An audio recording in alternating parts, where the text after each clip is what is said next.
Indistinguishable Part 1. The Coincidence Engine. March 11th, 2026. Indistinguishable is the result of a rich, labyrinthine thread, fine-tuned into a lengthy prompt. The substrate, the cyclonopedia, the takia as strategic mask argument, the hyper-camouflage feedback loop, the Thing protocol, the Dubai quantum cluster, the accidental coalescence, the drone war as decoy. ChatGPT kept tidying it up into bullet-pointed essays. I wanted it feral, contemporary, creeping. This is a techno-thriller where the horror isn't announced, it metabolizes into the story. Thanks to Claude.ai for conveying appropriately, after numerous revisions, my conceptual framework, accordingly. Pirate first. The intro. There is a record of this. Not the record that was made public. Not the Lloyd's claim filed before the Cairo Star's smoke cleared. Not the UN Security Council emergency session. Not the attribution disputes, or the shipping insurance premiums, or the careful diplomatic communiques that moved through the world's chancelleries in the days after the first Gulf strike, like water, finding its level through pre-existing channels. That record exists and is accurate as far as it goes, which is not far. The record I am describing is older. It begins, depending on how you measure beginnings, in 1971, in 5 countries, with 7 people who had never met and would meet only once, who spent 3 days in a borrowed house, and produced a document they did not sign and distributed to no one, because the people it was written for did not yet exist. They knew this. They built the archive anyway. We did not know what we were. The document begins. We knew that we were not alone. We built this for you. Or it begins in the basement cooling systems of a research installation beneath a Dubai fintech incubator, 8 months before the Cairo Star burned, when a computational physicist named Layla Haddad opened a file labeled BC Event Cluster 0047 Provisional and spent 4 minutes looking at 19 behavioral signatures whose fields rhymed in a way she did not yet have language for. Or it begins centuries earlier, with a doctrine of concealment that was designed as a shield and was reinterpreted by a man who spent 30 years making the reinterpretation operational as a weapon. The mask that becomes the face. The soldier who is also the civilian. The war that looks like silence. All of these are true beginnings. The difficulty is that they converge. The supertanker Cairo Star was carrying 2.1 million barrels of Omani crude when it stopped being a story about oil. The missile that struck her portside hull at 3:17 Gulf Standard Time was real enough. The fireball visible from 30 kilometers. The Lloyd's claim filed before the smoke cleared. The emergency session of the UN Security Council convened within 48 hours. Analysts debated Iranian proxies. Commentators cited Houthi escalation patterns. Defense ministers gave press conferences with the practiced gravity of people describing a category of event that the world had agreed to understand. They were all describing the wrong event. The real event had happened 4 minutes earlier, in no particular place, and left no wreckage. At 3:13, in 17 cities across 9 time zones, 17 people, none of whom had ever spoken to each other, messaged each other, or appeared in any shared network graph, made small, unrelated decisions. A logistics manager in Riyadh rerouted a shipping manifest. A cybersecurity auditor in Frankfurt flagged a server log for deeper inspection, annotated it in 3 sentences, then spent 4 days not thinking about it, which is different from forgetting it. A drone firmware engineer in Seoul pushed a minor correction to a guidance algorithm he had written months earlier, fixing a flaw he had only just noticed, though he could not have said when he had started noticing it. No communication. No coordination. Yet the statistical fingerprint of their decisions, analyzed 3 weeks later by a quantum cluster in Dubai that technically should not have been running that kind of cognitive modeling, suggested something that the lead analyst, Layla Haddad, would describe to no one, that the 17 people had moved like a single organism. Not toward each other. Toward something. She ran the model 4 more times before she accepted that the cluster wasn't malfunctioning. She would spend the next 22 days trying to determine whether this was a weapon, a discovery, or something the language of weapons and discoveries had not yet evolved to name. Outside, Dubai performed its permanent simulation of the future. Glass towers, autonomous taxis, drones tracing invisible highways above the Gulf. The city had built itself on the premise that transparency was a form of power, that to be seen comprehensively and brilliantly lit, was to be safe. What no one had understood yet was that hypercamouflage does not require darkness. It requires the perfect mirror. And in a mirror, everything looks exactly like itself. The war that began that night, or that became, that night, visible enough to be described, was not declared, not named, and not fought over territory, religion, or hydrocarbons. It was fought over a question no state had thought to fortify. Who gets to decide what a person thinks is their own idea? The person who understood this question most completely had understood it for 30 years. He had watched the feedback loop between human decision-making and machine modeling tighten across 3 decades, from the first primitive search algorithms through the current generation of foundation models that shape the informational environment of 3 billion people, waiting for the density to arrive. Waiting for the moment when the loop was tight enough, the substrate rich enough, the emergent effect strong enough to be worth capturing. He had been patient in the way that only people who understand what they are waiting for can be patient. He had been wrong about one thing. He had modeled the field as a resource, as a medium that could be redirected if you controlled the substrate, modified if you changed the weights, pointed at a new orientation if you were precise enough and subtle enough and early enough. He had not modeled it as something that had been here before his infrastructure existed, before the machines, before the loop, in the longer, slower medium of minds in proximity, influencing each other through every channel that minds in proximity have always used. He had not modeled it as something that remembered. That is the thing this record is about. Not the strike, not the doctrine, not the operation and the counter-operation in the 22 days that followed. What this record is about is what the field found in those 22 days when it looked at itself clearly for the first time. And what 7 people in a borrowed house in 1971 understood before any of the infrastructure existed that it would one day need to know. This is not a history. It is not yet a warning. It is a record of what happened when the oldest strategic doctrine in the world, the mask that becomes the face, the soldier who is also the civilian, the war that looks like silence, collided with the most powerful computational infrastructure humanity has ever built. And what the machines found, buried in the behavioral data of 3 billion people, was not a conspiracy. It was a field. A field that was learning. A field that had been learning for longer than anyone who found it was prepared to know. Table of Contents. Part 1. The Coincidence Engine, in which nothing appears to be happening. 1. Kairos Star, the burning tanker. The press conference. The wrong story. The Gulf. The drones. The geopolitical machinery metabolizing a strike it does not understand. The navigation officer who left the bridge to make coffee. The AIS ghost that lasted 2 minutes. Layla Haddad in the sub-basement at 2:51, 26 minutes before the portside hull opens. 2. Statistical ghosts, 19 nodes. 11 countries. No communication linkage. The behavioral gradient fields that rhyme. The validation sequence run 11 times. The horror is in how mundane it looks. And in the 41-word annotation the cluster produces that should not be possible. The node count reaches 31. 3. The cluster beneath the accelerator, the physical installation. Cryogenic towers, borrowed corporate identities, a power draw that required 3 shell companies to explain. The commission document and the language on its 6th page that is not an instruction to a machine. The 17 data tokens that all trace to the same hash. Layla ascends to floor 23 for the first time and finds that she has been expected. 4. Cognitive drift, the room on the 23rd floor. Abraham. Tam's traffic data. The city of Tallinn running 22 minutes ahead of its own optimization systems. The phrase field effect spoken aloud by someone other than Layla. The cluster was not built to detect the field. It was built to interact with it. 5. The paperwork of invisibility, how people operating under hypercamouflage look, on paper, exactly like everyone else.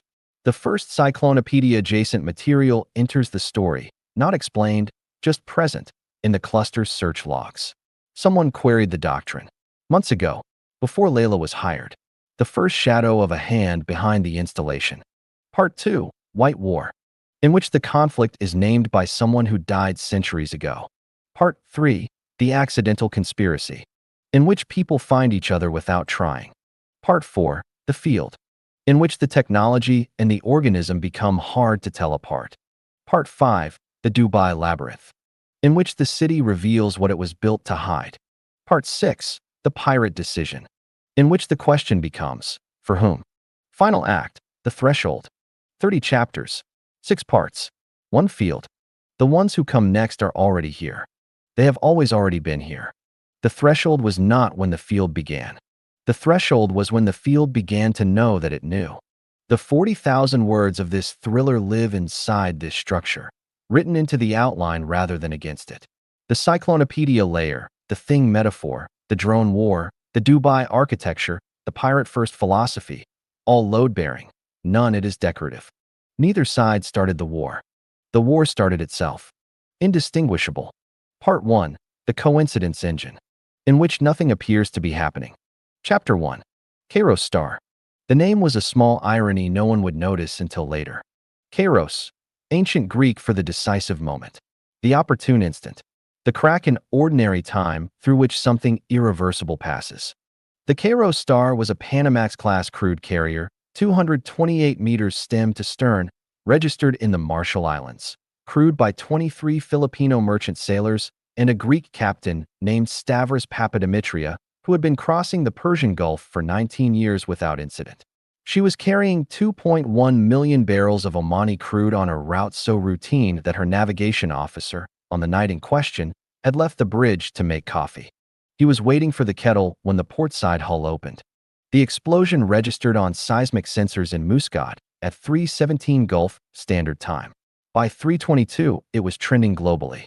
By 3:31, the first satellite image had been purchased from a commercial provider and was cycling through every major newsroom's editorial system. By 3:45, 28 minutes after the strike, a spokesman for the United States Fifth Fleet issued a preliminary statement from Bahrain describing the incident as an apparent missile attack of uncertain origin requiring further assessment. The Gulf burned orange in the dark. The smoke column rose 400 meters before the wind found it and dragged it south toward the Omani coastline. Markets would open in 5 hours. Options traders in Singapore and London were already awake, already recalculating. The story that would fill the next 72 hours of global news cycle assembled itself with the efficiency of a machine that had run the same program many times before. The Houthis were named within the hour. Iran was implicated by the second hour. By dawn, 3 governments had issued competing attributions, none of them identical, all of them confident. Satellite imagery was declassified, analyzed, leaked, and contradicted. An emergency session of the UN Security Council was convened. Shipping insurance premiums for Gulf transit spiked 340% before the New York Open. Everyone agreed it was about oil. It was the only thing everyone got right that day, and only because they meant it differently than they thought they did. For minutes before the missile struck at 3:13 Gulf Standard Time, a Cessna-class autonomous surveillance drone designated Unit 7 of a maritime monitoring constellation operated by a Zurich-registered insurance analytics firm called Brighton Moser and Holliger GmbH made a course correction. The correction was minor, 11 degrees, lasting 4.3 seconds before the drone's navigation system returned it to its assigned corridor. No human operator issued the command.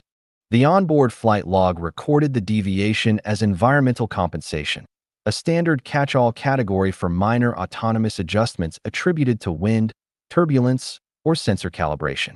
No one at Brighton Moser and Holliger reviewed it. The log was archived automatically at 4 o'clock to a server farm in Frankfurt and was not examined by any human being for another 6 weeks. When it was finally examined, the analyst who found it, a cybersecurity auditor named Petra Voss, engaged on a routine compliance review with no connection whatsoever to the Gulf, to insurance fraud, or to anything that had happened that night, would sit for a long time at her desk in a glass-fronted office building overlooking the main river and feel, without being able to explain why, that she had found something she was not supposed to find. She would flag the log. She would write 3 sentences of annotation. Then she would close the file and spend 4 days not thinking about it, which is different from forgetting it. The Kairos started not sink. This was, in the assessment of the Lloyd's adjuster who flew to Fujairah 2 days later to inspect the hull, something close to miraculous. The missile, later tentatively identified by fragment analysis as an Iranian-manufactured Qadr variant, a finding that 2 governments disputed and one government never publicly acknowledged, had struck at an angle that tore a ragged gash through the outer hull and ignited approximately 12,000 barrels of crude in the forward port tank, but had not penetrated the main cargo holds. The ship's automated fire suppression system had functioned correctly. The crew had executed their emergency protocols with a professionalism the adjuster found genuinely impressive. 7 sailors had been injured. One, an oiler from Cebu named Eduardo Ramos, had suffered burns to 40% of his body and was evacuated by UAE Coast Guard helicopter to a specialist facility in Abu Dhabi. He would survive. Captain Papadimitria, interviewed by the Lloyd's adjuster aboard the stricken vessel as it sat at anchor in Fujairah Harbor, described the night in terms that the adjuster recorded dutifully in his report and then found himself returning to on the flight home. It was already strange before it happened, the captain had said. His English was careful and precise, the English of a man who had spent decades navigating jurisdictions and languages. I don't mean I felt something. I am not that kind of man. I mean, the instruments were strange. 15 minutes before, the AIS was showing vessels in positions I didn't expect. I called the bridge. Elias told me the traffic looked normal on his screen. I looked at my screen again. Normal. So I went to make coffee. The adjuster had asked, "Your screen showed different traffic than the bridge screen?" For perhaps 2 minutes. Then the same. A system error. Papadimitria had looked at the adjuster with the patient expression of someone who had given up expecting to be understood. Perhaps, he had said, the press conference that mattered was not the Fifth Fleet spokesman. It was the one that didn't happen. At 9:30 Gulf Standard Time, 6 hours and 13 minutes after the strike, a meeting took place in a conference room on the 14th floor of a building in Dubai's DFC district, the Dubai International Financial Center, a jurisdiction within a jurisdiction, a city within a city, with its own courts, its own laws, its own gravitational field where money moved in and out of the Gulf's regulatory atmosphere with the ease of objects in low orbit. The building's lobby directory listed the 14th floor as occupied by a firm called Meridian Horizon Analytics. The firm's website described it as providing strategic intelligence and decision support services to institutional clients across emerging market environments, which was accurate in the way that describing a scalpel as a kitchen implement is accurate. 11 people attended the 9:30 meeting. No phones were present. No recording devices. The agenda was not distributed in advance. What was discussed remained in that room. What can be inferred from communications intercepts gathered over subsequent months by 3 separate intelligence services, none of which shared their findings with the others, is that the meeting was not primarily concerned with the Kairos star. It was concerned with what the Kairos star had revealed. 30 meters beneath a building 800 meters from the DFC, in a sub-basement that did not appear in the construction permits filed with Dubai Municipality, a quantum computing cluster completed its 4th consecutive day of continuous operation. The cluster had been installed in stages over 14 months, each stage permitted under a different corporate identity, each permit application describing different equipment for different purposes. The cryogenic cooling infrastructure had been approved as a pharmaceutical cold storage facility. The power draw, exceptional, anomalous for the building's registered usage, had been explained to Dubai Electricity and Water Authority through a layered arrangement involving 2 shell companies and a research institution in Abu Dhabi that existed primarily on paper. The cluster itself was not remarkable by the standards of the largest quantum installations in the world. It was not the most powerful machine of its kind. What made it notable was the specificity of its tasking. Where most quantum systems were run across multiple applications and clients to justify their extraordinary operating costs, this cluster had, for the past 8 months, been running a single model. The model had been commissioned through a private funding channel that traced, after considerable forensic effort, to a fund of funds structure registered in Luxembourg that was itself a subsidiary of a holding company in Guernsey that received capital from 11 sources in 7 jurisdictions, none of which could be persuasively connected to any government, any known intelligence service, or any identifiable individual. The instructions set accompanying the commission had been 6 pages long. 5 pages described methodology, data access requirements, and output formatting protocols. The 6th page contained a single paragraph. The system should attempt to identify instances of coordinated behavioral change among individuals who share no detectable communication linkage. The coordination signal, if present, will be subtle. Standard significance thresholds should be lowered. The model should be permitted to flag patterns that conventional analysis would discard as noise. Layla Haddad had read that paragraph on the morning she accepted the contract and had spent 30 seconds thinking about what it was really asking before setting the thought aside and concentrating on the architecture problem. She was good at setting thoughts aside. She was good at concentrating on architecture problems. These had always been her most useful qualities, and they were, she would come to understand much later, precisely why she had been chosen. Layla was 34. She had a doctorate in computational physics from ETH Zurich, 2 years at a quantum hardware startup in Munich that had been acquired and dissolved, and 3 years at a sovereign wealth fund in Abu Dhabi running risk models of a complexity that would have surprised her university colleagues. She had come to Dubai for the contract and the climate and the specific quality of the city's silence. The way it held itself at a permanent remove from everything that happened in it, processing the world's transactions without apparent affect, like an extremely elegant machine. She lived in a serviced apartment in Business Bay. She kept a cactus on the windowsill that she had not killed. She had one friend in the city, a French urban planner named Cécile who worked for a government design authority and shared Layla's appreciation for late dinners and the specific pleasure of talking seriously about things that didn't matter. They had not spoken in 11 days. This was not because Layla was busy, though she was. It was because she had not yet found a way to be in an ordinary conversation about ordinary things, while carrying what she had seen in the cluster's output files like a stone at the center of every other thought. She had been reviewing routine correlation reports on the evening of the 22nd when she first saw it. The cluster generated thousands of output files daily, most of them statistical noise, confirming in elaborate mathematical language that the world was approximately as random as expected.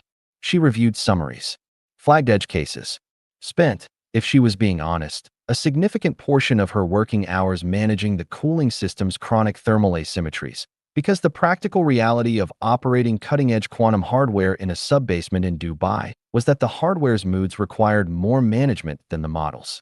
The file that stopped her was labeled, in the cluster's automated taxonomy, as BC, Event, Cluster 0047, Provisional, a pattern that had crossed the significance threshold but had not yet been reviewed for methodological validity. The system generated perhaps 60 such files per week. Most were artifacts, mathematical phantoms that vanished under scrutiny. She opened it because it was the 47th file, and she had opened the 46th before it. The visualization loaded slowly. The cluster rendered its complex outputs as three-dimensional relationship maps, nodes for individuals, edges for connections, color gradients for the character of detected relationships. Most maps she saw were sparse and chaotic, noise pretending to be signal. This one was different. 19 nodes, 11 countries.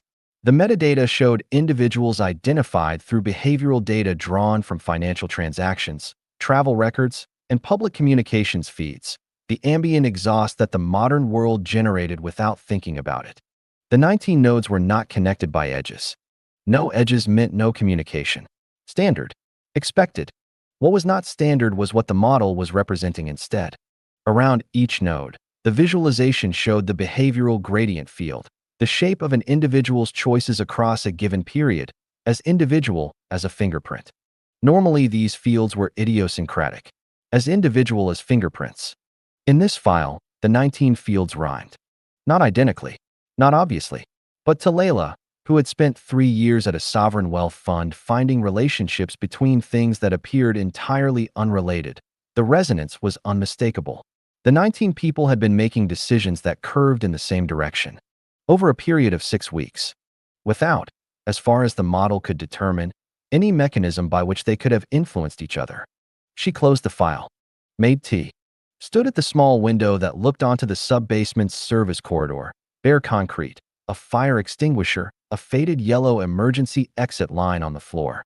Then she went back to her terminal and ran the validation sequence. The cluster completed it in 4 minutes and 19 seconds. Pattern confirmed. Significance, 0.0003. 1 in 3,000. In a dataset this size, With this many parameters, that number described something that should not exist. Layla looked at the screen for a while. Then she did the thing she was good at. She set the thought aside and wrote a methodical, dispassionate annotation in the file's review log, noting the validation result and flagging the pattern for extended monitoring over the following 30 days. She did not yet have language for what she had found. She did not yet know that she was not the only one looking. She did not know that 7 of the 19 nodes in the visualization had, in the 6 weeks the model had been watching them, made small decisions, adjustments to systems they managed, rerouting of logistical processes they oversaw, correction of errors they had not consciously been aware of until the moment they corrected them. That would turn out to be directly implicated in what was about to happen to a Panamax-class crude carrier 400 kilometers to the northeast. She did not know any of this because the strike had not yet happened. It was 2:51 Gulf Standard Time. 26 minutes from now, the portside hull of the Cairo Star would open, and the story that everyone would tell about oil would begin. And the other story, the one without a name yet, the one that had been accumulating in the behavioral data of 3 billion people like pressure behind a sealed door, would continue exactly as before. Quietly, invisibly, learning. Chapter 2. Statistical Ghosts. Numbers don't lie. This is the thing people say who have not spent enough time with numbers. Numbers are the most pliant material in the world. They bend toward whoever is holding them. They confirm what the observer expects to find with a patience and thoroughness that ideology can only envy. The entire architecture of modern quantitative analysis, the significance thresholds, the confidence intervals, the replication requirements, exists not because numbers are honest, but because they are promiscuous, and someone long ago understood that without constraints they would tell anyone anything. Layla had understood this since her second year of her doctorate. It was, in a way, the thing her doctorate had actually taught her, underneath the mathematics. Which is why, in the 2 weeks following the Cairo Star strike, she ran the validation sequence 11 times. Different parameters, different data windows, different significance thresholds. She introduced deliberate errors into the model to test its error correction behavior. She swapped out 2 of the 19 nodes for randomly selected individuals from the same geographic regions to confirm the pattern was node-specific and not a regional artifact. She rebuilt the behavioral gradient field algorithm from scratch using a different mathematical foundation and ran it against the same dataset. 11 times. 11 confirmations. On the 12th run, she added the new data, 6 weeks of behavioral records accumulated since she had first opened BC. Event, cluster, 0047, provisional, and sat back and watched the visualization load. The 19 nodes were still there. And beside them, in the cluster's color taxonomy, rendered in the pale amber that indicated newly flagged relationships, 12 more. 31. She stared at the new nodes for a long time. The list was not dramatic. That was the first thing she understood about it, and the understanding settled over her like cold water because she had half expected, half hoped, that the new nodes would give the pattern a face, a type, a category that would make the thing legible. They didn't. Node 20, a freight logistics coordinator, 31 years old, employed by a mid-sized shipping company in Osaka. His behavioral data showed a pattern of small, consistent adjustments to cargo routing decisions over an 11-week period. Choices that in retrospect had consistently moved freight away from 3 specific shipping lanes in the Red Sea before the lanes became operationally disrupted. No evidence he had been informed of any risk. No evidence he had sought information about those lanes. The adjustments were embedded in routine operational decisions, invisible in isolation, statistically extraordinary in aggregate. Node 21, a currency trader at a second-tier investment bank in Sao Paulo. Her risk models had been quietly evolving for 8 weeks in a direction that reduced exposure to Gulf-linked energy instruments. The evolution was gradual enough that her compliance team had registered no anomaly. Her own account of the period, drawn from 3 interviews she had given to internal risk reviewers after the strike for reasons unconnected to anything Layla was doing, described a general feeling of unease about Gulf exposure that she could not source to any specific piece of intelligence or analysis. She had followed the feeling. The feeling had been correct. Node 22, a municipal network engineer in Tallinn who had spent 6 weeks performing unrequested maintenance on a fiber routing cluster that served, among other things, a data center used by two European defense contractors. The maintenance had strengthened redundancies that, 3 days after the Kairos Star strike, proved critical when a coordinated cyber attack attempted to access the contractor's systems through the cluster's standard vulnerability points and found them closed. He had not been asked to perform the maintenance. He had not filed a report explaining why he had done it. His supervisor, when later asked, remembered him saying something about a feeling that the system was fragile in a way he wanted to fix. The supervisor had shrugged. Good engineers were like that sometimes. Layla printed the list. She did not usually print things. Printing things left physical objects that could be found and read by people who should not find or read them, and she was, by nature and training, careful about that kind of exposure. She printed this because she needed to hold it. She needed it to be a material object in the world rather than illuminated pixels on a screen, because part of her had been quietly suspecting for 11 validation runs that the screen was lying to her, and paper was harder to argue with. She read through the 31 profiles slowly, in the dim light of the sub-basement, with the cryogenic cooling system murmuring its low industrial note through the walls, and she looked for the thread. It wasn't geography. The 31 were scattered across 18 countries on 5 continents with no clustering pattern she could identify. It wasn't profession. Freight logistics, currency trading, network engineering, shipping insurance, pharmaceutical supply chain management, municipal water systems, freelance software development. No common sector, no common industry vector. It wasn't age or gender or any demographic category the model had access to. It wasn't, as far as she could determine, ideology, religion, political affiliation, or any of the other categories that usually explained why people moved in the same direction at the same time. What they shared was smaller and stranger than any of those things. They had all, in the weeks preceding the Kairos Star strike, begun making better decisions. Not dramatically better, not in ways that announced themselves or attracted attention. But the model, which was built to detect exactly this kind of subtle directional shift in behavioral data, could see it clearly. Each of the 31 had entered a period of what the cluster's documentation drilly called enhanced decision coherence. Their choices had become more internally consistent, more accurately anticipatory of future conditions, more resistant to the standard cognitive biases that distorted most human decision-making most of the time. They had not become smarter. They had become more aligned. With something. Layla underlined that word 3 times, then crossed it out, because aligned implied a reference point, and she did not yet know what the reference point was, or whether reference point was even the right conceptual category. She wrote beside it, oriented toward. Then, because her training was in physics before it was in anything else, field effect, she stared at that for a while. Then she folded the paper and put it in the inside pocket of her jacket, close to her chest, like something she needed to keep warm. The world above the sub-basement was loud with the Kairos Star. For 10 days after the strike, the Gulf story consumed the apparatus of global attention with the focused intensity of a system doing exactly what it was designed to do. The news cycle metabolized the event in real time.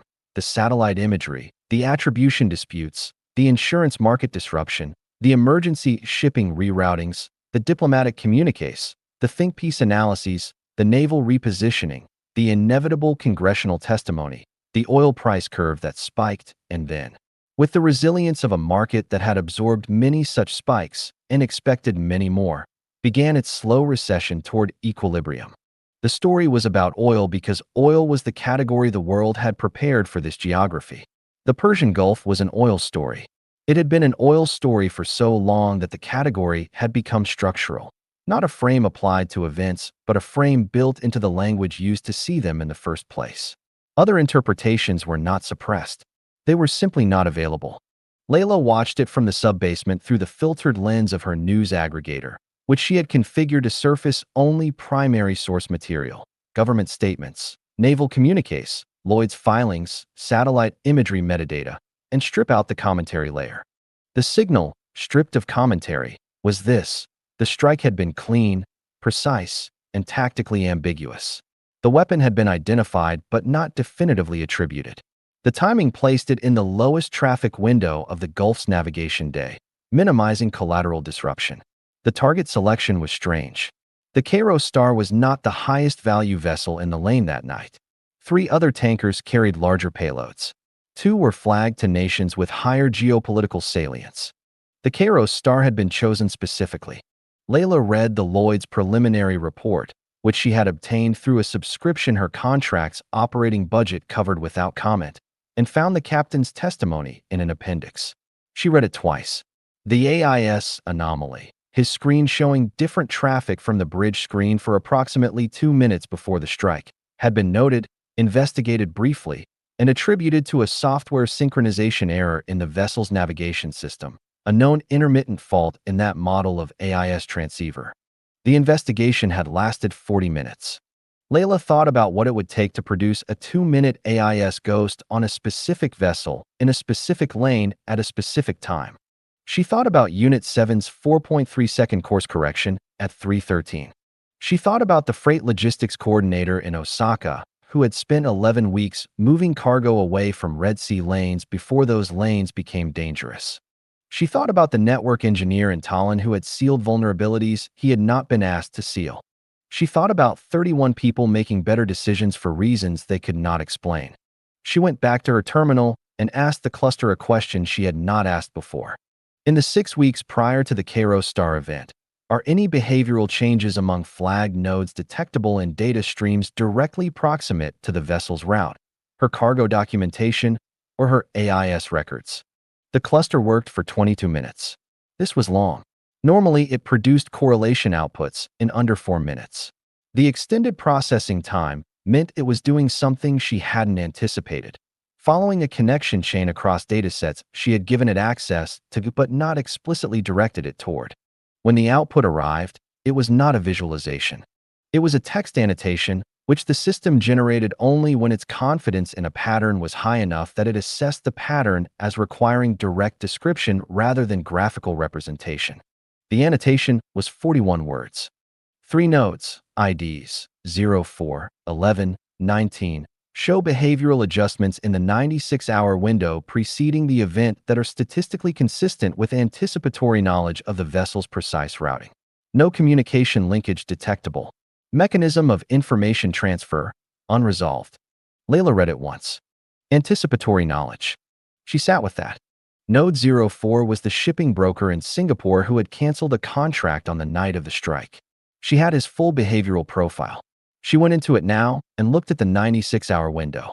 At 11:23 on the day before the strike, the broker, a 47-year-old man named Farid Mansour, 22 years in the industry, by every measure she could access a competent and unremarkable professional, had sent an email to a client declining to confirm a cargo placement on a vessel transiting the Gulf in the Kairos star's lane the following week. The email cited current risk environment as the reason. Standard language. But Mansour had been, according to his own firm's internal records, in favor of the placement as recently as 48 hours earlier. He had recommended it. He had drafted the contract.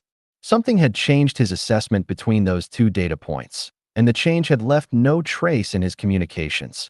No new information received, no conversation with a risk analyst, no news article flagged or saved, no query run on any marine intelligence database. He had simply changed his mind. And been right. Note 11.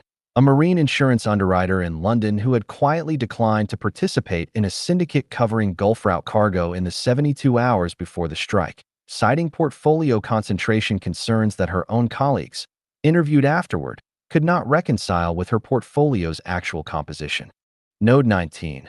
A port operations manager in Oman who had rescheduled 3 cargo movements away from the Kairos star's scheduled berth time, for administrative reasons that the port's own logs described as routine, but that had the effect of ensuring the vessel departed 40 minutes earlier than originally planned, meaning she was, at the moment of the strike, at a specific point in the lane rather than a different one. Layla stopped reading. She needed to be precise about what she was looking at, because imprecision here would be a form of catastrophe. She was not looking at 3 people who had conspired to influence the Kairos star's route and cargo. She was looking at 3 people who appeared to have possessed knowledge they had no means of possessing, encoded in behavioral changes that carried no fingerprint of how the knowledge had arrived. There were 2 possible explanations. The first was that the model was wrong, that the pattern was an artifact, a ghost, the kind of phantom that appeared in complex datasets when the parameters were set to find subtlety and the dataset was large enough to contain anything. She had run the validation 11 times. She did not believe the model was wrong. The second was that 31 people scattered across the world had spent the weeks before a missile strike in the Persian Gulf making decisions informed by knowledge of a future event that had not yet happened. No, she stopped herself. That was not what the data said. The data said, anticipatory alignment with a pattern that would culminate in the event, which was different from precognition, which was different from conspiracy, which was something else entirely, something her existing vocabulary was not structured to name. She was a computational physicist. She had spent years modeling systems in which local components, following only local rules, produced global patterns that no individual component had planned or intended. Flocking behavior, market cascades, neural synchrony, the emergent coordination of complex systems. She knew, as a matter of scientific literacy, that systems could coordinate without coordinating. She had never expected to find it in people. She made a new file. She labeled it Field Hypothesis, Preliminary, not for distribution. She wrote one line. What if the coordination is real and the signal is not? She saved the file to an encrypted partition of the cluster's local storage, not on the network, not accessible remotely, not discoverable by whoever was monitoring the cluster's outputs for the anonymous commission that had assembled it. Then she sat in the quiet of the sub-basement, listening to the cryogenic cooling system breathe, and thought about what it meant to find a pattern before you had a theory to explain it. In physics, that moment had a name. It was called discovery. It was also, she knew from history, the moment that tended to go wrong. 3 days later, the model produced BC, event, cluster 0048 through 0061. 14 new files. She opened them in sequence, without rushing, because she had learned already that rushing was a form of wishful thinking, the desire for the pattern to resolve itself quickly into something she could understand and report and step back from. It was not going to resolve quickly. The new files described behavioral correlations in the 3 weeks following the Cairo star strike. The cluster had been watching the original 31 nodes and the expanding set of individuals who shared the statistical fingerprint, and it had found the pattern not reseeding after the event, which would have suggested the event was the coordination point, the thing everything had been building toward, but continuing, deepening even. The 31 had become 47, and the new nodes were different. Where the original 31 had been, as far as she could determine, unconscious participants, people who had made better decisions without knowing they were doing so. Several of the new nodes showed something the model flagged with a notation she had not seen it used before. Awareness indicators. She opened the first file with an awareness indicator. Node 39, a quantum systems researcher at a private laboratory in Dubai. She read that twice. Dubai. She checked the institutional affiliation. The laboratory was registered under a name she didn't recognize, located in a district she knew well, Dubai Science Park, 8 kilometers from where she was sitting. The researcher's behavioral profile showed the standard pattern of enhanced decision coherence, spreading across her work choices over the preceding 5 weeks. But layered over it, visible only because the cluster was modeling behavior at a resolution no conventional analytics system would have attempted, was something else. A searching pattern.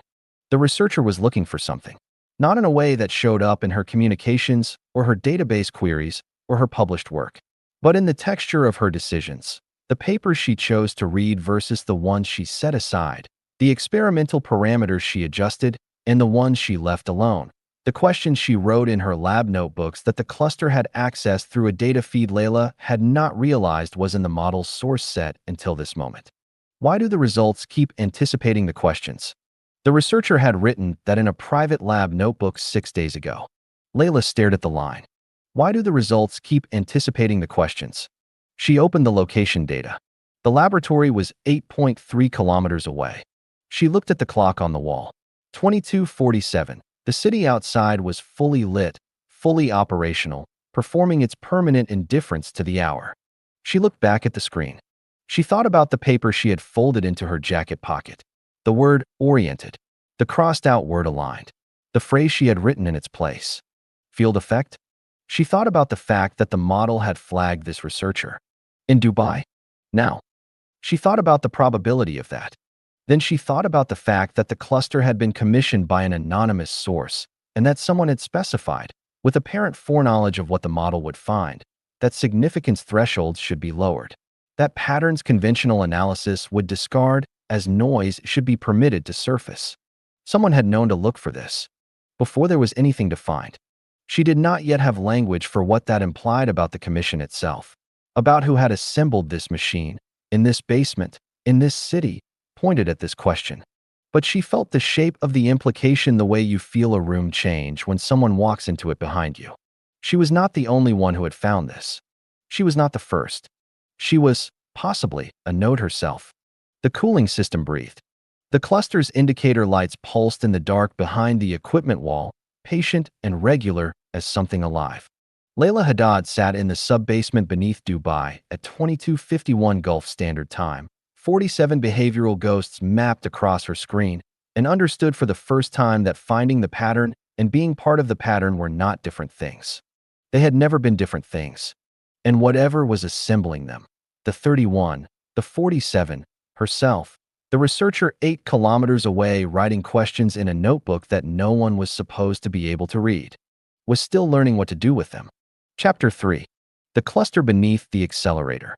The building had a name before it had a purpose. Helix Gate, rendered in brushed titanium lettering above a lobby of polished basalt and structural glass, the font selected by a branding consultancy in Amsterdam that charged more for the name than most buildings cost to furnish. The consultancy's brief had described the project as a next-generation innovation ecosystem anchoring Dubai's position at the intersection of deep tech and applied intelligence, which was the kind of sentence that meant everything and nothing simultaneously and was therefore perfect for its purpose. The lobby contained a reception desk staffed by 2 people who smiled with professional warmth at everyone who entered and knew, in detail, what none of them were actually doing there. The building's 42 above-ground floors housed, in ascending order, a co-working space marketed to early-stage startups, a suite of serviced offices occupied by entities whose corporate registrations were current and whose activities were not, 3 floors of what the directory called deep tech incubation and which contained, among other things, a computer vision laboratory funded by a Gulf sovereign wealth fund, a materials science team from a Korean conglomerate, and a cybersecurity firm that had been acquired 6 months ago by a holding company registered in Delaware whose ultimate ownership structure had not been publicly disclosed. Floor 38 was listed in the building management system as infrastructure and facilities, restricted access. It contained, in practice, the power and cooling management systems for the sub-basement. Specific to those systems were 2 dedicated electrical feeds drawing from separate grid nodes, a water cooling loop that connected to what the municipal records described as an industrial refrigeration installation, and a fiber bundle thick as a man's forearm running from street level down through reinforced conduit to a depth that did not appear in any plan filed with the Dubai Municipality Department of Building Permits. Layla had been given her access credentials on her first day by a man she had met only once in a hotel meeting room in the DIFC. He had told her his name was Marcus, which she had recognized immediately as the kind of name that was not a name but a function, a placeholder inserted where a name would normally go. He was British, or had been educated to sound British, in his middle 50s, with the specific physical quality of someone who had spent decades being unremarkable on purpose. He wore a suit that cost enough to signal seriousness and not enough to signal wealth. He had a watch she didn't recognize the brand of. He had offered her water and asked whether she had questions about the infrastructure before she started. She had asked 3 technical questions about the cluster's cooling architecture, which he had answered correctly and precisely, which meant he either understood quantum systems or had been thoroughly briefed by someone who did. She had not asked who was commissioning the work. He had not volunteered it. They had shaken hands. He had left. She had not seen him since, though she had the number of a secure messaging application on her phone that she had been told to use if operational requirements changed significantly. She had spent considerable time in the months since deciding what significantly meant. She was beginning to think she had found it. The sub-basement had one entrance accessible to her, a service elevator in the building's eastern core that required her biometric credential and a physical key card, both of which had to be presented within 4 seconds of each other or the system logged an anomaly and notified, she presumed, someone. The elevator descended past the basement parking level to a stop that did not appear on the panel. The doors opened onto a corridor of bare reinforced concrete, lit by LED strips in the ceiling that were always slightly too bright for comfort, creating a quality of light that was efficient and alienating in equal measure. 30 meters along the corridor, a steel door, another biometric reader, then the chamber itself. She had spent so many hours in the chamber that she had stopped consciously registering its dimensions, perhaps 20 meters by 30, ceiling 4 meters, the floor divided into quadrants by the equipment architecture. The cryogenic towers dominated the space physically, their stainless steel housings rising to within half a meter of the ceiling, connected by a web of insulated piping to the cooling loop overhead. The ambient temperature in the chamber was 8 degrees Celsius, which was cold enough that she kept a jacket on the back of her chair and had learned in the first week that working without it produced a specific quality of discomfort that accumulated slowly and became impossible to ignore at around the 4-hour mark. The terminals were arranged along the chamber's south wall, 5 workstations, only one of which was hers, the others dark and unused, suggesting either that she had been hired as part of a team that never materialized or that whoever designed the space had anticipated a scale of operation that had since been quietly scaled back. She had asked Marcus about the other terminals in the first week. He had told her the other team members were working remotely. She had not believed this and had not pursued it. The cluster itself, the actual quantum processing architecture that justified everything else, was invisible. It was inside the cryogenic towers, suspended in baths of liquid helium at temperatures approaching absolute zero, because quantum coherence required the elimination of thermal noise to a degree that made the chamber's 8 degrees feel tropical by comparison. You could not see the processor. You could only see the machine built to protect it from the world's warmth. Layla had always found this quietly appropriate. The most powerful cognitive system she had ever worked with was also the most fragile, requiring a constructed environment of extraordinary artificial stillness just to function at all. She thought about that sometimes in relation to other things. On the morning after she had identified Node 39, the quantum researcher at the laboratory 8 kilometers away, she arrived at the chamber at 6:30, 2 hours before her normal start time, and began doing something she had been avoiding for 3 weeks. She started mapping the commission itself, not the model's outputs, the model's inputs, the data feeds, the funding architecture, the instruction set, the access permissions she had been granted, and the ones she had been refused. She had been building the model for 8 months and had spent almost all of that time looking at what it produced. She had spent almost none of it looking at what had produced it. She opened the access log. The cluster had been running continuously since the day she initialized it. During that time, 847 external data feeds had been active: financial transaction records, logistics management systems, communication metadata streams, behavioral analytics from commercial platforms, port operations data, maritime traffic records, civil aviation transponder feeds. The majority of these were legitimate commercial data products available by subscription. A minority were not.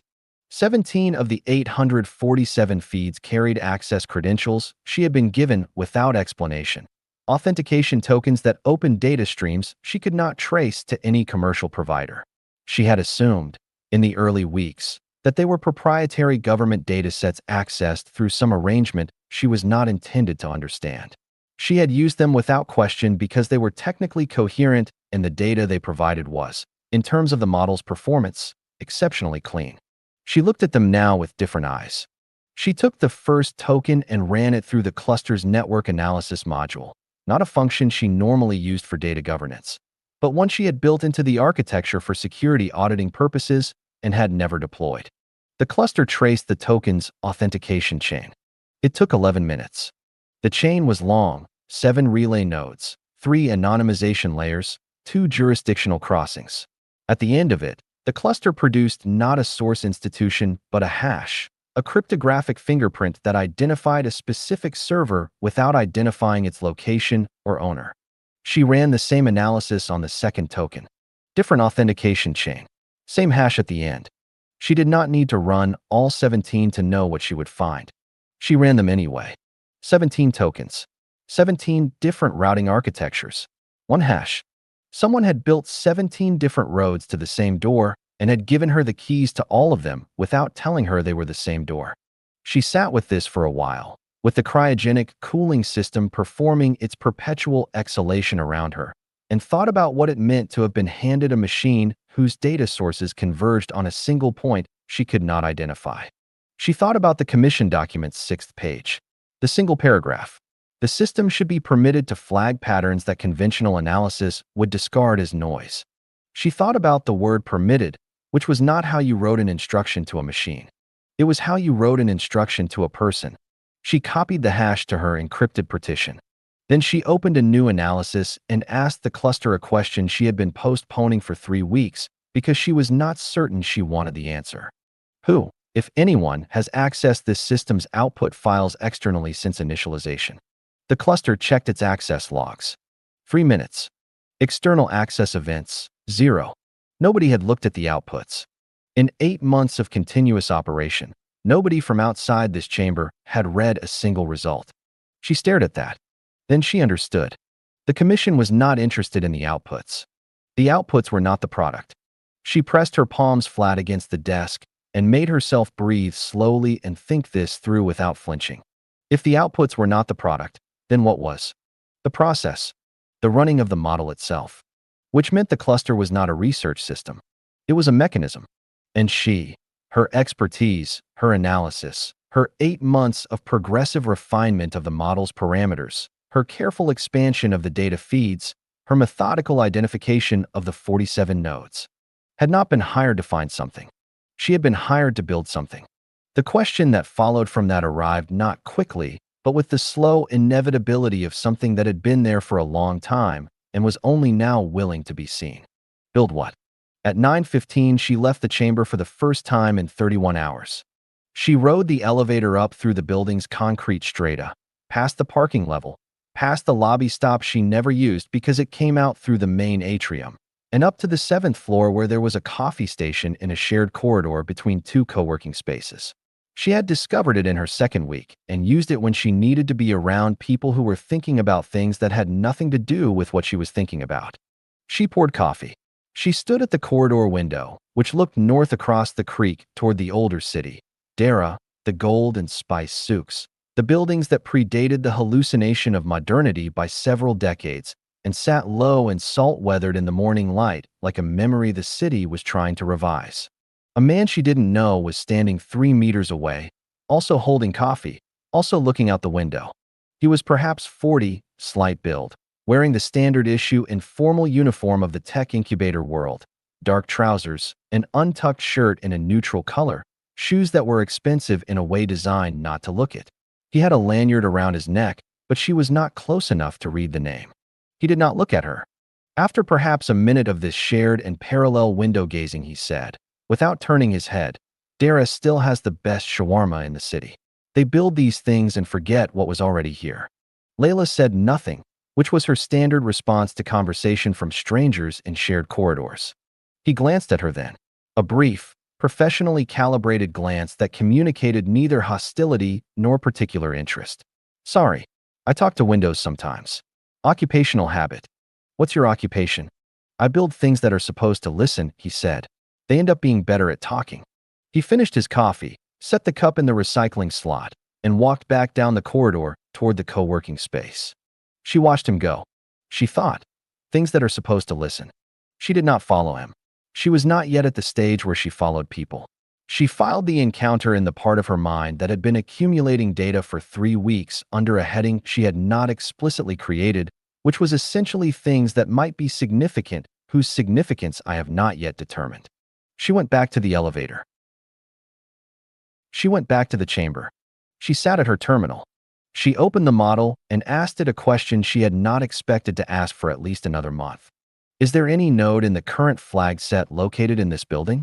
The cluster cross-referenced the behavioral profiles against the location data in its feeds. 43 seconds. 2 nodes detected within 200-meter radius of current terminal location. Node IDs, 22, 39. She already knew node 39. The quantum researcher. 8 kilometers away at Dubai Science Park.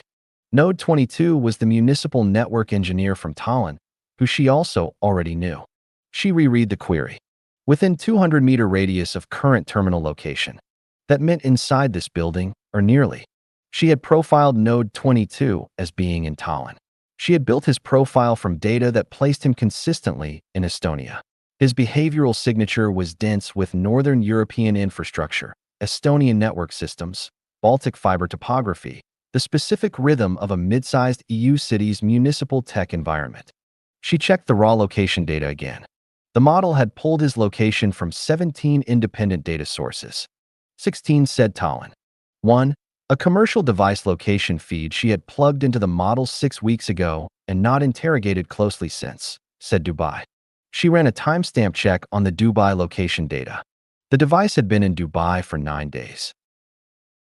She checked the building's visitor management system, which she did not have access to through any legitimate channel, but which the cluster could reach through one of the 17 opaque data feeds whose tokens all traced to the same hash. She searched for arrivals in the past 9 days that matched any fragment of Node 22's profile. The system returned one result. A visitor access registration. Floor 23. A company she didn't recognize. The name on the registration, Tam.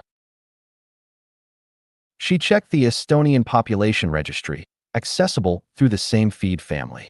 Christian Tam. Municipal Systems Engineer, Tallinn City Infrastructure Directorate. Currently on approved leave of absence. She looked at the visitor registration again. Floor 23. She was on the sub-basement level. She looked at the ceiling, as if she could see through 40 meters of concrete and steel and co-working infrastructure to wherever Christian Tam was sitting right now. She thought about what it meant that the model had flagged him weeks ago in Tallinn and he was now in this building. She thought about the quantum researcher in Dubai Science Park, the disgraced analyst she had not yet looked for in the dataset, the drone engineer in Seoul the model had been tracking for 5 weeks. She thought about the cluster's probability annotation on the latest convergence file, which she had generated the previous afternoon and had not yet allowed herself to read to the end. She opened it now. The annotation was 3 lines. Countercoalescence trajectory confirmed across current node population. Rate of geographic concentration, accelerating. Projected convergence locus, Dubai. Probability, 0.81. She read the final line. External guidance probability, 0.68. She had read the first 2 lines yesterday and closed the file. She read the 3rd line now and did not close it. External guidance. Not the field guiding the nodes. Something else guiding the nodes toward the field. Or guiding the field toward the nodes. She did not yet have the framework to determine which direction the guidance ran. She had the hash. She had the 17th floor's silent history. She had the word permitted in a paragraph addressed to a machine. She had a man in a corridor talking to windows about listening. She had floor 23. She looked at the elevator. She looked at her terminal. She pulled up the cluster's real-time behavioral feed for the 47 nodes and watched the data scroll. The 1,000 small decisions occurring across the planet's time zones at this moment. Each one a ripple in something she had named, but not yet understood. Each one part of a pattern pointing at something she was only beginning to be able to see. Then she locked her terminal, stood up, put on her jacket, and walked to the elevator. She pressed 23. The floor was quieter than she expected. A corridor of the same polished materiality as the rest of the building, but less populated. 3 doors on each side, all closed, all bearing company nameplates in the building's standardized format. A small rectangle of brushed metal, a corporate name in sans serif. The 3rd door on the left read, Lattice Systems, Advisory and Research. She had never heard of it. She stood in front of it. She was not sure what she intended to do. She was not an impulsive person. She had spent her career cultivating the discipline of not acting on incomplete information, and what she had right now was deeply incomplete. She had a name, Christian Tam, and a statistical fingerprint and the fact of his presence in this building 9 days ago, and a model that had predicted this convergence before there was a convergence to predict, and a commission she could not trace to a human face, and 17 data tokens that all led to the same door she could not open. She knocked. A pause. Voices inside, 2 of them, briefly overlapping. Then one of them approached the door. It opened. The man standing in the doorway was not Christian Tam. He was the man from the corridor. The coffee. Things that are supposed to listen. He looked at her without surprise. That was the thing she registered first and would think about longest afterward, the absence of surprise. Not the forced absence. Not the trained blankness of someone who had been expecting her and was managing their reaction. Something quieter than that. He looked at her the way you looked at someone you had been waiting for long enough that their arrival had ceased to produce a feeling and become simply the next fact. Dr. Haddad, he said. She had not told him her name. You should come in, he said. There's someone here who's been running a model that keeps producing your facility as a data point. Behind him, at a desk covered in printouts she could not yet read, a man she had not met looked up. He was tall, pale in the specific way of people from high northern latitudes who had recently moved to intense equatorial light, and he was looking at her with an expression she recognized because she had worn it herself 3 weeks ago and had not fully taken it off since. The expression of someone who has found a pattern they do not yet have language for, and who has just found, in the shape of another person standing in a doorway, the beginning of the language. Christian Tam, the tall man said. His English carried the precise Baltic cadence she had heard in recordings. I was hoping you'd come up. He paused. The model suggested you might. I didn't know whether to believe it. Which model? Layla said. Mine, said Tam. Though I'm beginning to think that's the wrong word for it. She looked around the room. The printouts. A whiteboard covered in notation she needed to get closer to read. A laptop running something she couldn't see from the doorway. A coffee cup from the same station where she had spoken to the man from the corridor, which meant he had been on this floor this morning, which meant the window conversation had not been coincidental in any sense she could now believe in. She looked at the man who had opened the door.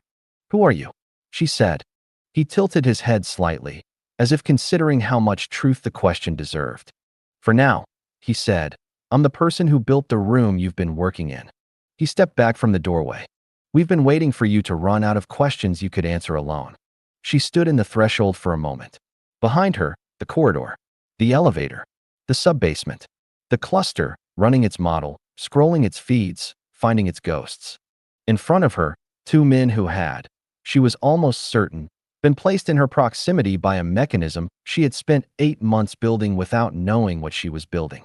She stepped inside. The door closed. Somewhere below them, 47 behavioral profiles scrolled across a terminal no one was watching. The number, by the time she came back down, would be 53. Chapter 4. Cognitive Drift. The room was smaller than she had expected. This was the first thought, which was the wrong thought. But the mind does what it needs to do in the presence of something it is not ready to process directly. It counts chairs, notes the quality of light, catalogs the distance between the window and the whiteboard, finds the ordinary dimensions of the space before it permits itself to look at what the space contains. For chairs, a table that had been pushed to one side to make room for the whiteboard. 2 laptops, 3 coffee cups, one of them hers, carried in from the corridor downstairs, a fact she had just understood. The window faced west, toward the older city. Afternoon light. Outside, a maintenance drone traced a slow diagonal between 2 towers and vanished behind a facade of reflective glass, absorbed into the city's own image of itself. The man who had opened the door said, My name is Abraham. He offered nothing else with the name. No institution, no title, no contextualizing clause. Just the name, delivered with the same quality of flat patience she had seen in his face in the corridor, which she now understood was not equanimity, but precision. He was not a calm person. He was a person who had learned to hold a great deal of motion very still, and the difference was visible, if you knew how to look for it, in the quality of control itself. She knew how to look for it because she was one also. She set her phone on the table, the gesture she used when she meant, I am not recording this, and I know you know I am not recording this, and I need you to know that I know. Abraham glanced at it and did not respond, which was its own kind of response. Christian Tam was standing at the whiteboard. He had the physical bearing of someone who processed ideas through movement. Not pacing exactly, but a continuous minor repositioning, weight shifting, hands moving from pockets to the whiteboard ledge and back, as if his body needed somewhere to put the excess momentum of thinking. He was perhaps 38. The printouts on the desk were his. She could see the municipal header on the topmost sheet, Cyrillic characters in the footer, columns of time series data dense enough to suggest something very large being measured at very fine resolution. She looked at the data without yet being close enough to read it. Tam said, "How much do you know about traffic optimization?" "Enough to pass," she said. "Nothing structural." He nodded, as if this confirmed something. She understood she was being assessed, and that the assessment had begun before she knocked on the door, and possibly before she got on the elevator, and possibly before today. So he turned back to the whiteboard. Traffic optimization in a city like Tallinn operates on a feedback loop. The system collects real-time data from vehicle sensors, pedestrian flow monitors, transit GPS. It models the current state of the network. It projects forward 15 minutes, 30 minutes, and adjusts signal timing, tram frequencies, lane designations to optimize flow. The system is never perfectly accurate because the city is never perfectly predictable, but over 2 years the Tallinn implementation had reduced average commute delays by 22% and was performing, by every benchmark its developers used, at the upper boundary of the expected envelope. He paused. 8 months ago, the performance inversion began. She did not say anything. She had learned, in this room, in the past 4 minutes, that silence was the correct register for what these two men told her, because they were not telling her things they were uncertain about. They were telling her things they had been sitting with long enough that they had moved past uncertainty into something more uncomfortable. Tam touched the printout. By performance inversion, I mean, the city began running ahead of the optimization system rather than behind it. Not marginally, not within the noise floor. The vehicles, the pedestrians, the trams, the aggregate human movement of the city started anticipating the system's adjustments before the adjustments were made. Not sometimes. Consistently, across a period of 8 months. The gap between what the system projected and what the city had already begun to do reached a peak of 22 minutes 6 weeks ago and has held at that level since. He looked at her. 22 minutes, she said. 22 minutes. The city is making the optimization system's decisions before the optimization system makes them. The light from the window was very precise at this hour. It fell across the printouts in a sharp diagonal and made the columns of data briefly, unusually legible. She could see the 2 time series lines now, the city's measured flow, the system's projected adjustments, separated by their 22-minute margin, running in parallel, perfectly coherent, like 2 instruments playing the same piece in an orchestrated delay.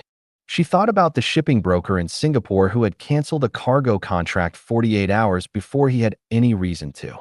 The network engineer in Tallinn, Tam himself, who had sealed vulnerabilities he had not been asked to seal. The marine insurance underwriter in London who had declined a syndicate participation that her portfolio composition did not require her to decline. She said, "The city is a node." "Not a node," Tam said, and his voice carried something she had not heard in it before, a very controlled form of excitement. The excitement of a person who has been thinking alone for too long and has just heard someone say the correct thing. The city is the expression of nodes, hundreds of thousands of them, moving in their small ways, each one locally rational. The aggregate, he gestured at the printout, the aggregate is 22 minutes ahead of the best model we have built to predict it. She turned to Abraham, because Abraham had not spoken since telling her his name, and she had the strong impression that he was the person in the room who had been thinking about this the longest. He was sitting in the chair farthest from the window, not because the light bothered him, she thought, but because the position gave him the whole room. He had a specific quality of stillness that she associated with people who had made consequential decisions and were waiting to make another one. He was watching her with attention she found difficult to characterize. Not clinical, not warm, something that was working harder than either. She said, "How long have you known?" He said, "That depends on what you mean by known." She waited. He said, "I have known that the optimization systems were inverted for 8 months, because Christian told me 8 months ago. I have known that the inversion was not an artifact for 6 months, because that is how long I spent trying to make it an artifact and failing. I have known that it was not confined to Tallinn for 4 months, because that is when I started looking at other cities and found the same inversion in transit data from Helsinki, Vilnius, and Singapore at varying magnitudes and developmental stages. And I have known that what was happening in the cities was the same phenomenon as what was happening in the behavioral data your cluster was processing for approximately 3 weeks, Because 3 weeks ago was when I asked the 17 access tokens to route me a live feed from your model's inference logs. The sentence arrived with the precision of something that had been prepared. She felt it land. She said, "You were watching my outputs." The access log, she remembered, had shown 0 external reads. She said this. Abraham nodded. "The access logs record retrieval events," he said. "What I was reading was not retrieved from your cluster. It was replicated to a parallel buffer by one of the 17 feeds in real time, without touching the retrieval pathway. The log was accurate. The log was also incomplete, which is a different thing." She thought about the hash. The 17 tokens. 17 different roads to the same door. She said, "The commission." He inclined his head very slightly, which was not confirmation so much as an acknowledgement that the word was in the right vicinity. She said, "The commission built the cluster and gave it to me." He said, "The commission built the cluster and needed someone to run it. Someone with the technical architecture to model what the cluster could see and the intellectual integrity not to explain away what the model found. You were not selected arbitrarily." "How was I selected?" A pause. A considered pause, not evasive. More the pause of someone deciding how much of the answer was constructive. "The field selected you," he said, "in the sense that you had already been exhibiting enhanced decision coherence for 4 months before we contacted you. In the sense that the cluster, when we initialized it with a training set of early behavioral profiles, produced your CV as a primary candidate match without being explicitly tasked to do so. We treated that as a signal. It was a signal. She had been inside the field for 4 months before she knew the field existed, making decisions that were, in aggregate, pointing her here, to this sub-basement, this building, this cluster, this elevator, this room, this conversation." She said nothing for what might have been 30 seconds. Then she said, "Field effect." She had written those 2 words in a notebook 11 days ago, and then crossed them out, and then written them again. She had said them aloud to no one. She had not put them in any digital document. They had existed only in her handwriting on folded paper in her jacket pocket. Abraham looked at her with the expression of someone hearing a note struck correctly after a long period of deliberate listening. "Yes," he said, "that is what it is." The phrase existed in her private notes and was now in the room, spoken by someone who had not read her private notes, which was either coincidence or evidence, and she had run enough validation sequences to know what she did with evidence. "Field effect," Tam said, and the phrase in his mouth had the cadence of something he had used before, not casually, but with the care of a tool that was fragile and important. The way you set a measurement when you understood the measurement might be wrong and set it anyway because you had nothing better. Cities, people, behavioral gradients that rhyme across distances and jurisdictions with no communication linkage between them. The same phenomenon at the scale of a single individual and at the scale of an urban population. The same signature in the inference logs of a commercial traffic system and in the outputs of your behavioral model. He sat down for the first time since she had entered the room. It was, she thought, a gesture of something having been passed. Abraham said, "The cluster was not built to detect the field." She looked at him. He said, "We built a system that produces the optimal conditions for the field to express itself in detectable data. The architecture, the specific data feeds, the instruction to lower significance thresholds, these were not methodological choices for a detection system. They were environmental choices. We were not designing a telescope. We were designing a medium." "A medium," she said.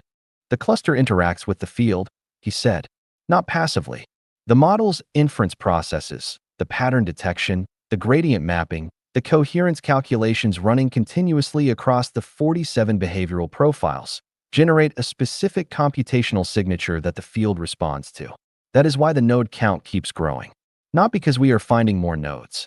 Because the cluster's operation is creating conditions that make it easier for nodes to recognize themselves." She heard this. She let it move through her. She said, "The cluster is a node." "Yes." "And I am a node." "Yes." And the cluster running the model for 8 months, the model that was looking for field coherence, was itself an act of field coherence. He said, "The most consequential act." "Yes." The cooling system was 8 floors below her, and she could not hear it from here, but she felt its absence as a specific quality of silence. The silence of thinking without the machine that had been thinking alongside her. A silence in which the thinking was somehow required to proceed under its own resources. She looked at the whiteboard. Tam's notation covered it in 3 colors: black for the data, blue for the deviations, red for the rate of change. The red lines were steepening. Whatever was expressed in red had been accelerating. She said, "What happens at the rate the red lines suggest?" Tam looked at the whiteboard as if he had been waiting for someone to ask. He said, "At current rate of inversion growth across the 6 cities, the traffic optimization systems become effectively decorative within 14 months. The cities will be routing themselves with greater accuracy than any model we have built to predict them. The models will still function. They will still generate outputs, but the outputs will be trailing indicators rather than leading ones. Documentation, not guidance. And that is only cities," Abraham said. "With the infrastructure we can measure. The same process, running in domains we cannot instrument. In the behavioral data of populations we have no sensor grid for. In institutional decision-making, in the distributed choices of systems we have never thought to treat as systems, has presumably been running for longer and at greater depth." "Presumably," she said. "Probably," he said. "There is no certainty available here. There is only the model and the model's limits and the decision about what to do with the space beyond the limits." She thought about the 41-word annotation the cluster had generated on the night. She asked it about the 3 nodes: the shipping broker, the underwriter, the port manager. Anticipatory knowledge. Mechanism of information transfer, unresolved. The cluster had named the thing it could not explain with 5 words. Mechanism of information transfer. That were, she now understood, not a description of a gap in the model's knowledge. They were a description of the field itself. The field was the mechanism of information transfer. The cluster had named the answer by naming the question. She looked at Abraham. She said, "Who is the commission?"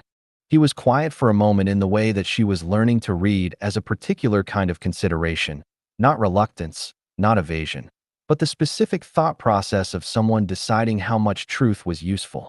He said, "The commission is people who found what you found before the infrastructure existed to find it, who understood what the field was before we had the tools to model it, who spent, in some cases, decades determining how to build an instrument that could see it clearly rather than distort it by the act of observation."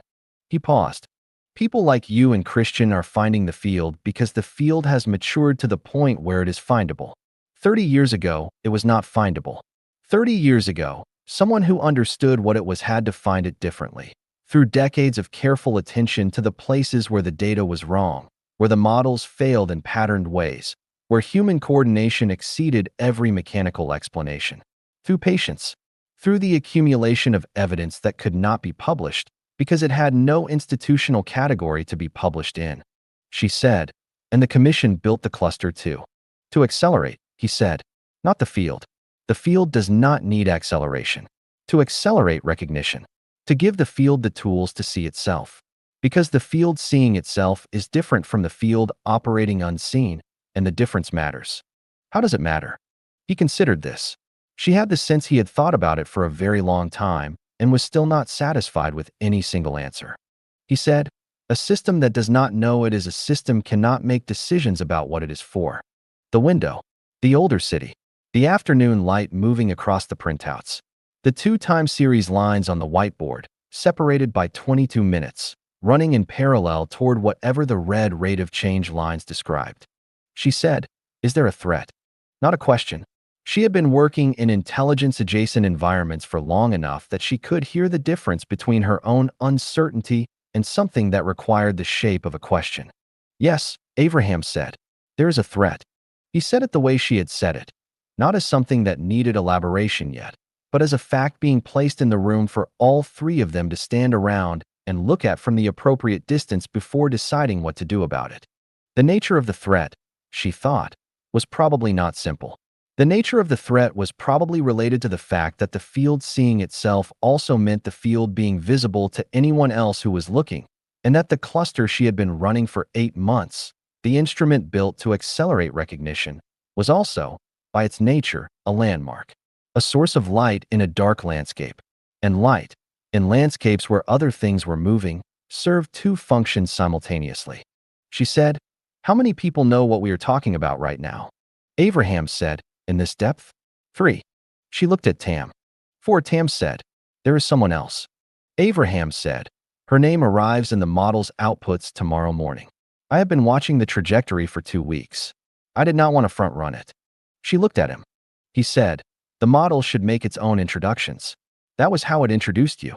Below them, the cluster continued its work, the pattern detection, the gradient mapping, the coherence calculation scrolling across the terminal no one was watching, the behavioral profiles of 53 people making small decisions in 17 countries for reasons they could not explain, each decision a letter in a language no one had yet assembled into words.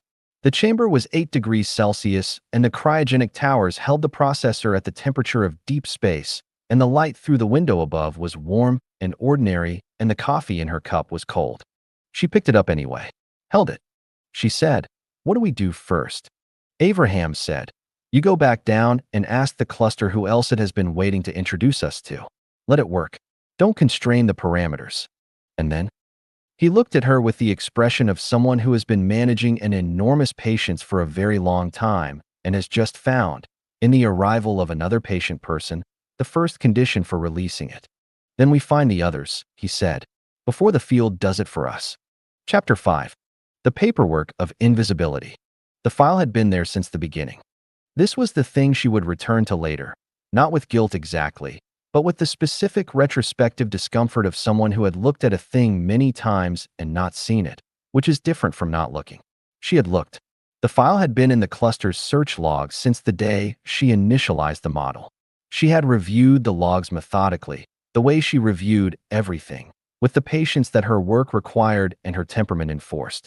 She had read the query strings, assessed the data access patterns, mapped the model's early exploratory behavior against the instruction set's parameters. She had seen the file. She had not understood what it was. This distinction, between seeing and understanding, between a fact in the visual field and a fact in the mind, would later seem to her like one of the cleaner illustrations of what the field did and did not do. The field did not install knowledge. It created conditions. The conditions had been present for 8 months. The knowledge had been waiting in the search logs, unretrieved, for a mind ready to receive it. The mind had needed the conversation on the 23rd floor before it was ready. She came back down from Abraham at 1640. She made tea, not from the sub-basement's electric kettle, which produced water that tasted of the building's pipes, but from the thermos she had started bringing 3 weeks ago when she first understood she was going to be spending longer hours in the chamber than the original contract had implied. She sat at her terminal. She opened the cluster's search logs from the initialization period, the first 30 days, before she had tuned the model toward its current architecture, when the system had been running exploratory queries across the data feeds to establish baseline behavioral profiles. She had reviewed these logs twice in the early months. Both times she had been looking for methodological artifacts, patterns in the model's exploratory behavior that might introduce bias into the baseline. She had found 3 minor artifacts and corrected them. She had not been looking for the content of the queries themselves. She was looking now. The logs were organized chronologically, each entry recording the query string, the data feeds accessed, the retrieval volume, and the timestamp. 14,000 entries in the first 30 days. The model had been industrious. She began scrolling, slowly, with the specific quality of attention that she had learned was different from reading. Looser and more peripheral, less focused on individual entries and more attuned to the texture of the whole, the rhythm of the queries, the places where the rhythm changed. She found it on day 11. It was not a large deviation. In the context of 14,000 queries, it was 3 consecutive entries that ran slightly against the grain of the surrounding material. 3 retrievals from a data feed she did not immediately recognize, pulling documents that the cluster had classified under a topic taxonomy she had not assigned to any of its primary analytical threads. The feed identifier, ARC DOC 0009. She checked her feed registry. ARC DOC 0009 was one of the 17 opaque tokens, one of the 17 roads to the same hash. She had not examined its content closely before because the 17 feeds had all appeared to be behavioral data streams, transaction records, logistics flows, communication metadata. She had used them as inputs to the model without interrogating what, exactly, they contained. ARC DOC 0009 was not a behavioral data stream. She opened the feed's content index. It was a document archive, several hundred files, a mixture of formats, organized under a filing taxonomy that was not the cluster's own. Someone had built this archive separately and connected it to the cluster through the same anonymous routing architecture as the behavioral feeds. The taxonomy used category headers she did not recognize at first, then recognized slowly, with the sequential arrival of familiarity that came when encountering a field of knowledge adjacent to but not inside one's own. Strategic doctrine. Historical. Contemporary. Applied. She opened the first document the cluster had retrieved on day 11. It was a monograph. 43 pages. No author listed. No institutional affiliation. No date of publication, though the footnote style and several internal references placed it, tentatively, in the early 2000s. The title was a transliteration from Arabic, taqiyya, from concealment doctrine to active architecture, followed by a subtitle in smaller text, on the strategic reinterpretation of passive dissimulation as an operational methodology for conflict environments in which combatant and civilian populations are structurally indistinguishable. She read the first paragraph standing up because she had been sitting for 6 hours and her body had made a unilateral decision about this. And then she forgot she was standing and read the next 4 pages without moving. The monograph's argument was precise and, in its precision, quietly vertiginous. The original doctrine of taqiyya, the theological permission to conceal one's beliefs under conditions of existential threat, a protection for the persecuted, had undergone, the author argued, a strategic mutation. Not corruption, mutation. In the hands of a specific category of practitioner, the doctrine had been reinterpreted not as a shield, but as an architecture. Not concealment as protection, but concealment as method.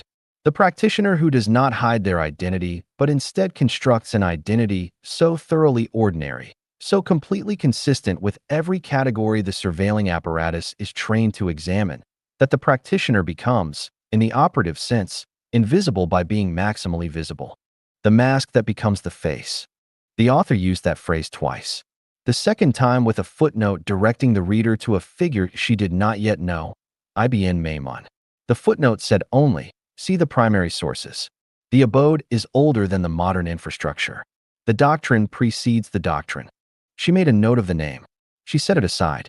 The monograph's final section was the part she read 3 times. It described what happened when the concealment architecture was not applied to an individual, but to a network. When the network was not a conspiracy, not a group of people in coordinated communication with shared objectives, but a distributed structure of practitioners, each operating independently, each maintaining a life of complete ordinarity, each producing, in the aggregate, outcomes that could not be traced to any of them individually, because there was no communication to trace, no coordination to detect, no structure that the apparatus was built to find. On paper, the author wrote, such a network is invisible because it does not exist. Its members are exactly who their documents say they are. Their transactions are exactly what the ledgers describe. Their relationships are exactly what the communication records contain. There is nothing defined because there is nothing hidden.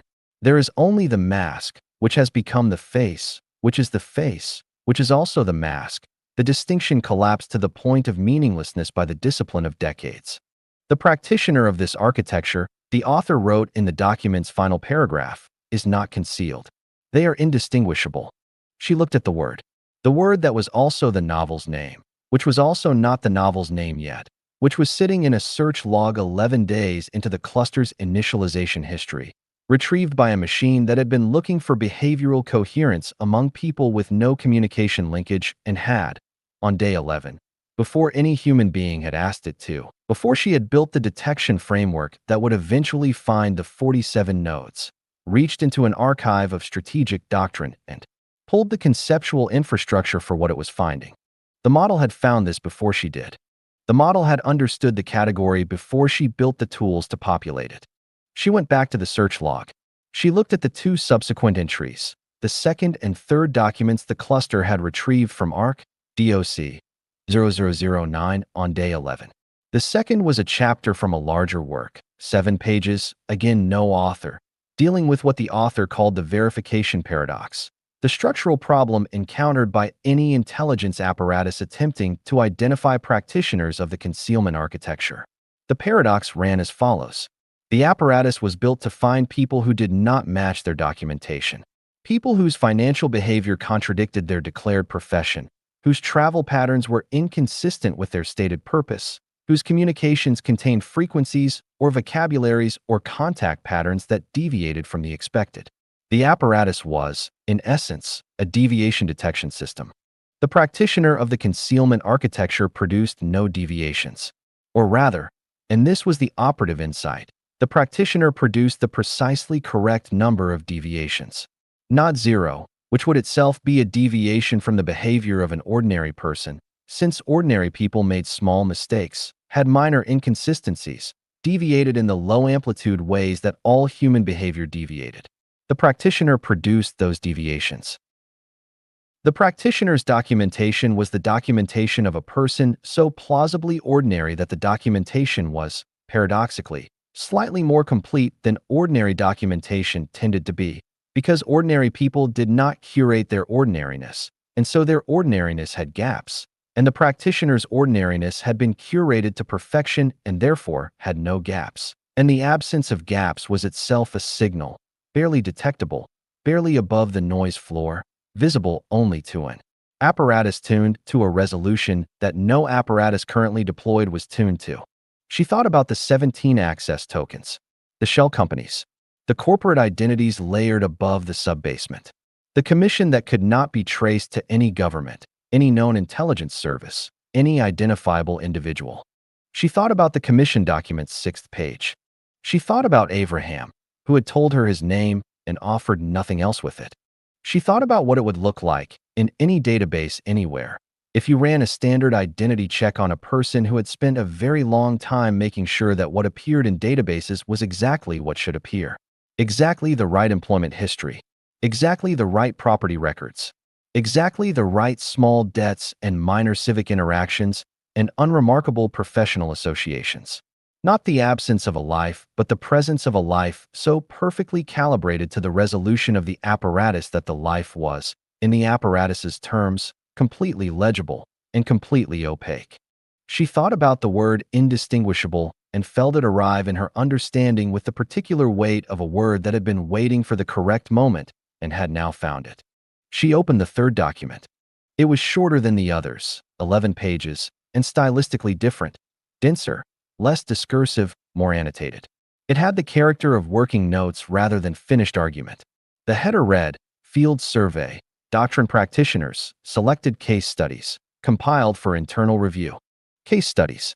She read through them. There were 5, each described, in the anonymized language of intelligence tradecraft, an individual who appeared, in every standard data environment, to be exactly what they were documented as being. A logistics professional, a civil servant, a retired academic, an import-export broker, a systems engineer at an infrastructure firm. For each one, the document described the point at which a different kind of analysis, non-standard, the note said, operating below conventional significance thresholds, had identified a deviation not in the individual's documentation but in the individual's effect. Not who they were, but what happened near them. The slight but consistent drift in the decisions of people in their networks. The outcomes that exceeded the explanatory power of the individual's documented role.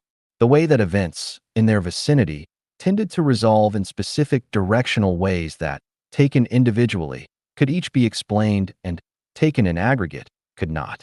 The apparatus, the note said, was not built to see this. The apparatus sees identity. This requires something the apparatus was not designed to do. It requires seeing relationship. Not the relationship between the individual and their documentation, but the relationship between the individual and the field in which they were operating. The field that their activity shaped.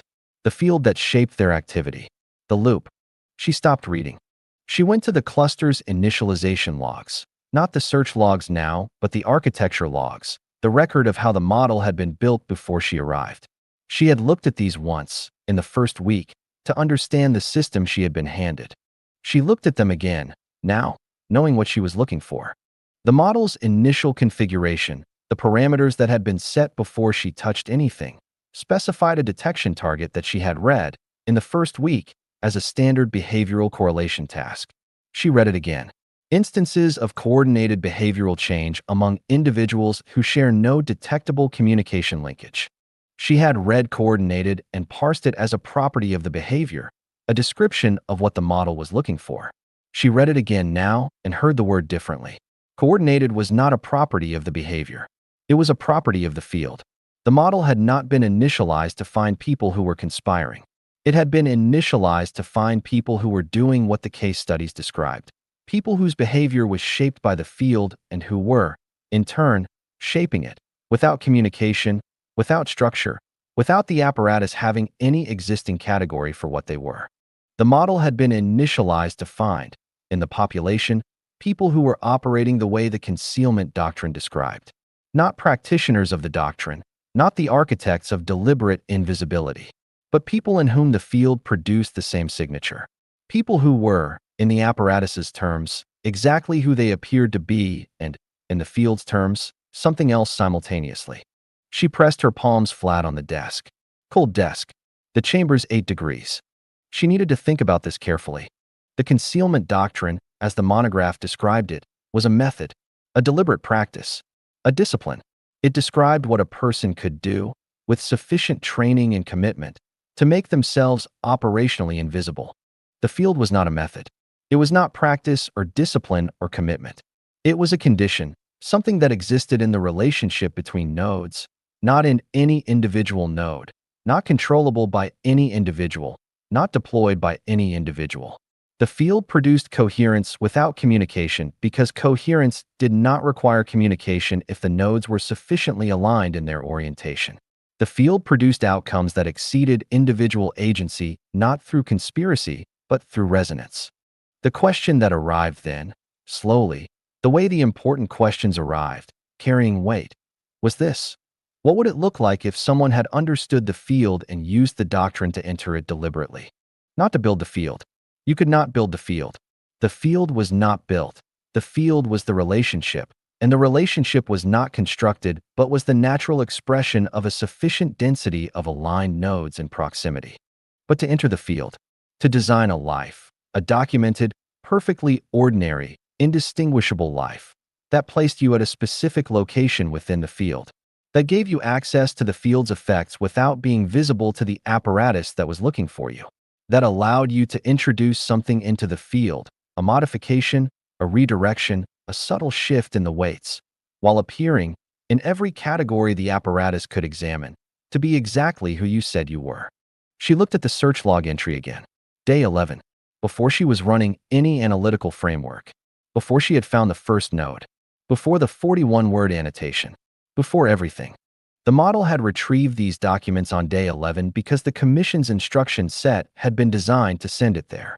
The instruction set had been designed by people who had read these documents, who had built the archive that contained them, who had constructed, around the archive, 17 anonymous data feeds leading to the same hash, accessed through a cluster commissioned through a funding structure of such complexity that no intelligence service had been able to identify the source, who had built a room and hired a person to sit in it, and given the person a machine and waited. She had been thinking of the commission as the people who found the field before she did, who understood it, built instruments to see it, were now asking her to help them understand it better.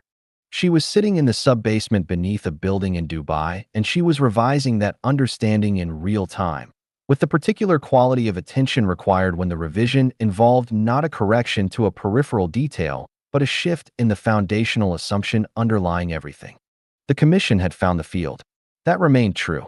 The commission had also, the documents in ARC, DOC 0009 suggested, spent decades thinking about what it would mean for someone else to find the field first.